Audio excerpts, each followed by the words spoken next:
Assalamualaikum warahmatullahi wabarakatuh. Kembali lagi di podcast Madinah Islamic School. Hari ini kita kedatangan tamu alumni dari Madinah. Ada alumni SD dan SMP. Satu orang tapi kita coba langsung kenalan aja dengan Pak Haikal. Assalamualaikum Pak Haikal. Waalaikumsalam ya. Kabar sehat? Sehat, alhamdulillah sehat. Sebelum kita lebih jauh, coba mohon perkenalan diri dulu nih Pak Haikal. Ya, pertama-tama nama saya Haikal Iman Rianto. Saya tuh alumni untuk primary itu di 2008. 2008. Dan secondary itu 2011. SMP-nya 2011. Iya, secondary SMP 2011. Berarti alumni primary 2008 dan alumni secondary 2011. Iya, ya? betul. Untuk aktivitas Pak Haikal saat ini sibuk ngapain aja sih? Aktivitas profesi nih, terkait profesi.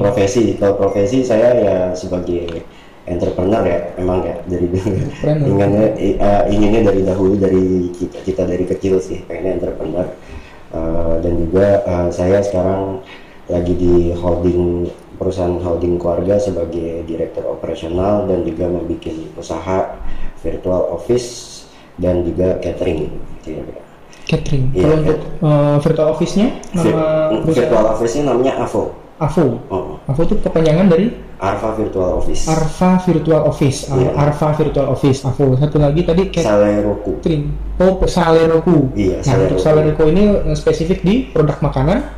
Catering makanan. Catering. Makanan Asian sih rata-rata. Agent untuk segmentasi. Asian. Untuk segmentasi pasarnya. Segmentasi pasarnya kita emang rata-rata segmennya itu B2B ya, rata-rata ke corporate dan juga biasanya atau ada wedding atau venue gitu. Kita support cateringnya di situ.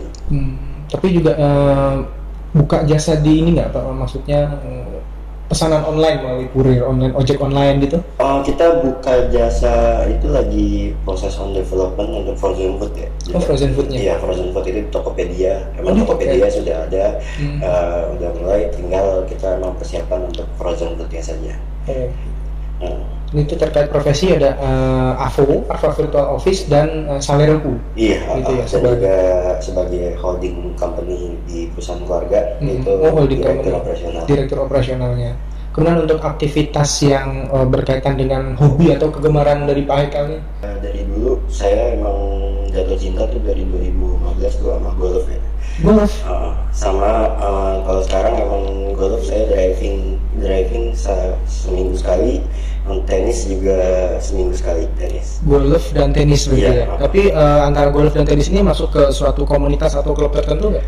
Saya masuk ke komunitas golf sih. Jadi saya juga masuk komunitas ini, Himpunan Pengusaha Muda Indonesia. Himpunan Pengusaha Muda Indonesia. Iya, HIPMI. HIPMI. Di 2019 saya angkatan 2019 Jakarta Selatan, dan juga ya saya masuk ada golfnya di situ, terus saya ikutlah golf sama tenis lah. Kalau golf paling sebulan sekali turun lapangan sama partner lah. Juga. Berarti selain sibuk di keprofesian juga ada kesibukan lain nih di apa namanya? Releasing stress istilahnya. Tapi golf dan bagus tenis juga. Golf sama tenis tuh bagus karena apa? Karena 70% kalau golf itu yang saya lihat 70% itu adalah diri kita. 30% itu tongkat stick ke golf ya. Tenis juga itu seperti itu juga. Memang perlu konsentrasi tinggi melawan diri sendiri sih. Olahraga melawan diri sendiri. 70%-nya itu diri sendiri, sisanya perangkat gitu ya. Iya. Mau perangkatnya sih gimana pun juga. Kalau kitanya nggak siap, nggak composure-nya juga nggak bagus ya. Bisa nggak optimal. Iya, nggak optimal, nggak fokus sih. Ya. Selama Pak Haikal nih di Madinah Islamic School dari SD sampai SMP gitu, ada nggak sih kesan-kesan gitu dari Pak Haikal selama bersekolah di Madinah? Kesan-kesannya sih saya emang merasa ini kayak homey banget ya tempatnya. Homey dan juga nyaman gitu. Guru-gurunya juga nyaman, guru-gurunya juga enak-enak, emang bener-bener mengayomi muridnya, dan saya suka sekali sih emang. Dan kesan-kesannya adalah saya belajar Arab. Pertama saya nggak tahu ya untuk apa ya Arab ya. Bahasa Arab tapi Allah juga ada jalannya lah ke depannya. Kenapa itu? Karena kira saya waktu itu saya pernah magang di Doha di Qatar. Magang di Doha Qatar. Iya, Pak. Sebagai Di Grand Hyatt saya sebagai Grand Hyatt? chef sama accounting gitu. chef dan accounting di Grand Hyatt Doha Iya. Qatar gitu ya. Iya, di Doha Qatar di dekat Depol sana lah. Ada manfaat dari yang didapat di Iya, Madinah sama sekali di Madinah berarti ya. Dan juga emang beberapa kan ngomongnya ada bahasa Inggris, ada juga bahasa Arab yang ya maksudnya ada beberapa yang orang walaupun itu orang kita sama koleganya ada orang Arab yang kadang-kadang masih bahasa Inggrisnya kurang, ya kita masih ngomong bahasa Arab gitu. Itu emang benar-benar manfaat sekali sih itu Berarti yang didapat kesan-kesannya. dari Madinah diaplikasikan saat magang di Iya. Doha Qatar gitu ya. Iya. Kemudian untuk apa namanya memorable moment nih saat di Madinah nih, atau kejadian lucu atau kejadian agak sedih gitu atau fun. Fun sih banyak banget sih ya. Banyak. Kalau di itu ini ya. Tapi yang fun memorable banget itu yang tertanam gitu di ya, ingatan. tertanam di saya tuh ya benar-benar ya pas kan pertama kita waktu itu sering student exchange ya ke Australia, terus juga kita juga sering outbound ke Kampung Naga. Mungkin saya cerita yang ke Australia dulu ya. Oke, yang Australia yang yang Australia dulu kita lagi selesai kan kita ke guest house ya. Ya main bumerang. Nah, ada salah satu teman saya mau nyoba bumerangnya itu. Bumerangnya itu kan beneran balik apa enggak? Tapi emang beneran balik. Tapi pas coba ketiga malah kena pintu mobil kaca orang, terus kita kabur. Pintu mobil kaca orang dan kabur. Iya. Itu penduduk sekitar gitu ya. Iya, tapi akhirnya besoknya akhirnya ditahu guru kan kita kena marah ya udah. Ya sebenarnya ya itu salah juga sih, maksudnya bukan salah gara-gara salah kita juga kan, itu lapangan gede tapi ternyata ada mobil di situ tapi anginnya ya udahlah. Ya apes lah istilahnya. Kalau Kampung Naga tuh waktu itu kejadiannya malam-malam. Saya nggak mau bilang teman saya kasihan malu. Sebut aja si A gitu. Jangan, itu nanti yang di jalan kelihatan pakai X lah lebih enak lah. Ya jadi malam-malam itu di Kampung Naga emang toiletnya kan kayak seperti masih kayak toilet perkampungan ya, jamban ya. Jamban Kakus masih gitu biasa. rotan, masih pakai rotan. Masih tradisional gitu ya. Masih tradisional banget gitu kan. Terus kayak bawahnya tuh isinya lele kolam lele. Oh langsung empang ya? Empang gitu, empang. Jadi malam-malam tuh pas saya tidur tuh dibangunin sama temen saya, temenin dong ke toilet, gue pengen ke toilet gitu. Ya udah gitu kan, emang gelap di sana kan di Kampung Naga bener-bener nggak ada sama sekali. Penerangan gitu. Iya bener-bener kayak electricity tuh jam 6 tuh off gitu nggak ada. Jadi kita pakai senter, pakai lampu tanah juga, pakai lampu api tanah gitu ya. Oh yang obor gitu ya? Ya obor gitu. Nah jalanlah ke sana. Berdua aja tapi? Berdua, iya kita ke toilet karena dari guest rumahnya itu orang kampung juga, tapi karena orang kampungnya juga, emang orang kampung itu juga welcome juga sama kita kan. Nah, semacam homestay gitu ya? Iya semacam homestay gitu lah pokoknya. Terus kayak kita kan keluar. Pas keluar itu kita pakai center kan ya, pakai center ya, kita udah nyampe ke toilet situ. Tempat toiletnya di luar agak jauh sekitar 5 meteran lah ya. 5 meteran. Dan saya lagi nunggu kan, maksudnya supaya dia ini. Pertama saya nunggu memang kelamaan kan, mungkin kan karena jongkok kali ya. Ya kan jongkok. Iya biasanya duduk gitu. Biasanya duduk kan. Ketiduran di toiletnya. Iya kan karena dia badannya besar juga kan. Gitu. Ya, badannya besar ya, maksudnya ya gendut lah gitu.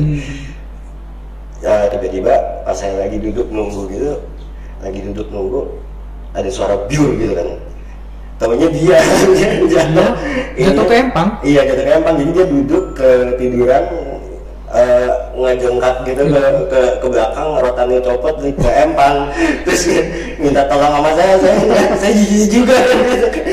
Jijik kasihan bersatu itu ya. Jijik kasihan bersatu. Akhirnya saya bilang nanya ke langsung minta tolong ke guru kan, ke guru juga, aduh ini gimana ya, dia kan juga isi begitu kan, banyak gitu ya. Kita akhirnya, tapi ada waktu itu ada guru yang berani yang langsung gitu. Makanya ada guru yang memberanikan diri. Iya, itu sih parah banget, itu yang benar-benar memorable banget lah. Tapi kasihan mungkin saya waktu itu nggak mau kasih nama aslinya, kasihan lah itu. Tapi mungkin si teman Pak Haikal nih agak-agak teringat lagi nih jadinya nih. Iya, bisa jadi sih dia. Padahal udah lupa sebenarnya, tapi udah ingat lagi. Masih ingat tuh pasti Pak Haikal lagi. Oke, itu tadi terkait memorable moment ya yang Pak Haikal alami saat di Madinah Islamic School. Nah, sekarang dari Pak Haikal ada nggak nih pesan atau tips buat adik-adik kelas dalam menghadapi kondisi pendidikan yang seperti saat ini? Iya, pesan dan kesan tips saya sih pertama ya, fundamental kalau dari saya hidup sendiri, maksudnya motto hidup saya itu do or do not, there is no try. Ya, jadi jangan banyakkan mikir. Emang saya melihat di kurikulum dari dulu sampai sekarang itu benar-benar signifikannya beda sekali gitu. Jadi dan signifikan ya, berbeda signifikan sampai sekarang ini. Ya, benar-benar beda signifikan. Nah, dan juga pesan dan tipsnya itu ya saya ini paling matematika it's better for your logical thinking gitu, maksudnya it's better for your knowledge of thinking. Matematika bisa membangun logical thinking seseorang. Itu logical thinkingnya kita dites di situ. Itu untuk mungkin untuk dari adik-adik kelas nih yang bisa yang ingin cita-cita jadi entrepreneur atau pengusaha atau creativepreneur, itu dari fundamental mathematical itu emang kita harus kuasain. Jadi kita bisa problem solving itu juga ke depan juga lebih bagus gitu, karena dari logical thinkingnya itu dilatih dengan matematika. Jadi logical thinking bisa dibentuk dengan membangun dasarnya yaitu matematika. Iya. Gitu. Jadi kalau menurut saya sih, perspektif saya sih emang gitu. Emang matematika itu juga ada guru saya favorit lah ya, Pak Irwan Kusnawan, sekarang masih ada ya kira-kira ya? Enggak, Irwan Kusnawan ya, matematika ya? Matematika itu dari saya SMP, wali kelas saya SMP 9A itu, grade 9A, grade 9A itu wali kelas tuh.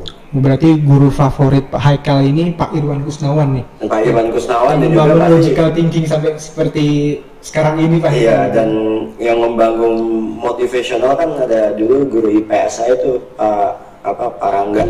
Nah, sekarang Pak Rangga wali kelas saya dari SD itu kelas 5 sampai 7, 8 kalau salah. Pak Rangga ini mata pelajaran IPS. IPS dia dulu sih pas zamannya saya IPS ya. Dia.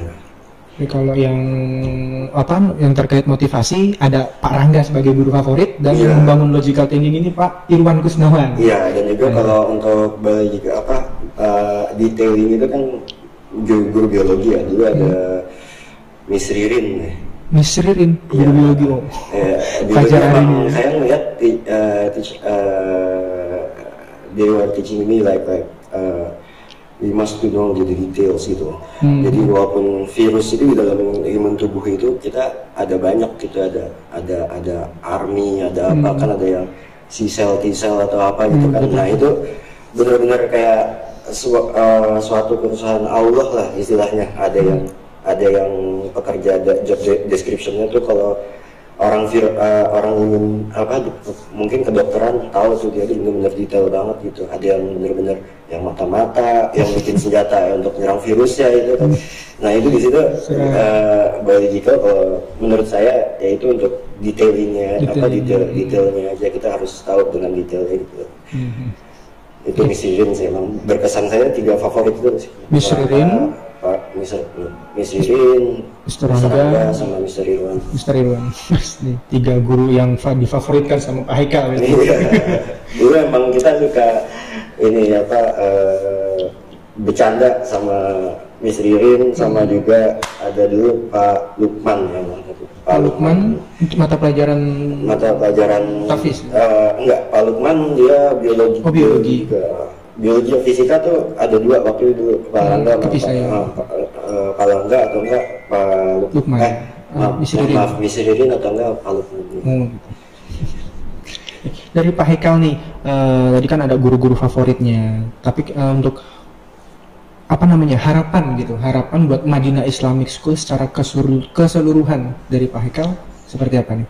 Harapannya sih ke depannya Madinah Islamic School yang pasti sekarang kan udah well known gitu ya. Tapi alhamdulillah dengan adanya harusnya tapi yang saya sayangkan itu saya melihat ya ini ya sekarang ada zonasi itu ya. Zonasi untuk ya, seleksi siswa baru gitu ya. Bukan SMP ke SMA, bukan harusnya ke SMA favorit lagi kan. Oh begitu. Jadi saya kan kalau misalnya terakreditasi dilihat itu dari situ tuh. Dari zonasinya ya. Sekarang banyak orang-orang yang ke SMA 8, saya kalau waktu SMP saya SMA di 68 waktu SMA 68 ya saya Mbak itu.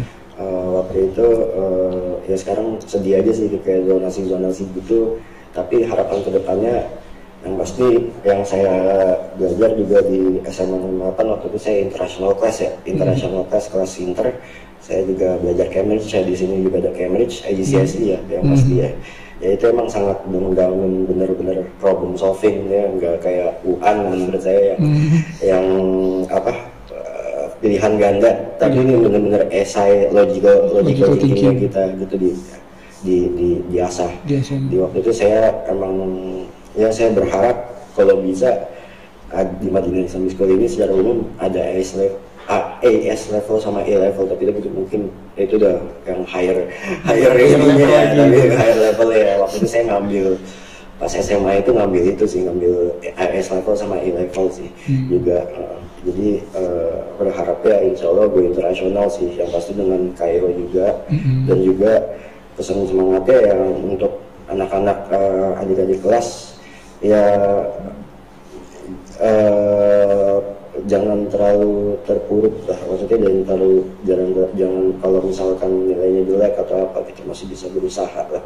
Do or do no, there is no try gitu. Dengan gigi pasti berusaha, pasti ada pelajaran yang nggak kita sukain, pasti kedepannya Allah ngasih jalan ke kita sesuatu gitu yang kita tak tahu juga, tapi akhirnya kepakai dan juga itu beneficial untuk kita juga gitu. Jadi meskipun nilainya dibilang rendah atau mungkin perlu motivasi, tapi kalau selama kita tetap mau belajar dan Allah memberkahi ilham gitu ya, mungkin lebih ke ikhtiar dan tawakal. Iya, ikhtiar dan tawakal aja kepada Allah sih gitu. Pasti problem ya banyak lah ke depan, apalagi problem kehidupan lebih banyak lagi. Tapi kan ya semangat untuk Madinah tuh benar-benar saya juga ingin juga go internasional Madinah. Di Madinah lebih go internasional lagi. Iya, kalau enggak bisa ngalahin international school yang lain-lainnya lah. Bisa ngalahin saingan-saingan ya, internasional dan Islamic schoolnya gitu. Lebih segmentasi ke Islam kan lebih bagus. Oke, baik. Terima kasih banyak Pak Haikal atas waktunya, kesempatannya, udah sharing memorable moment yang agak lucu tadi. Kemudian terima kasih juga atas pesan, tips buat adik-adik kelas dan juga harapan buat Madinah secara keseluruhan. Terima kasih banyak Pak Haikal. Terima kasih banyak ya Pak. Assalamualaikum warahmatullahi wabarakatuh. Waalaikumsalam warahmatullahi wabarakatuh. Demikian Madinah podcast kali ini. Sampai ketemu lagi di Madinah selanjutnya dengan berbagai topik yang menarik dan bintang tamu yang gak kalah seru. Stay tune di Madinah Podcast. Assalamualaikum warahmatullahi wabarakatuh.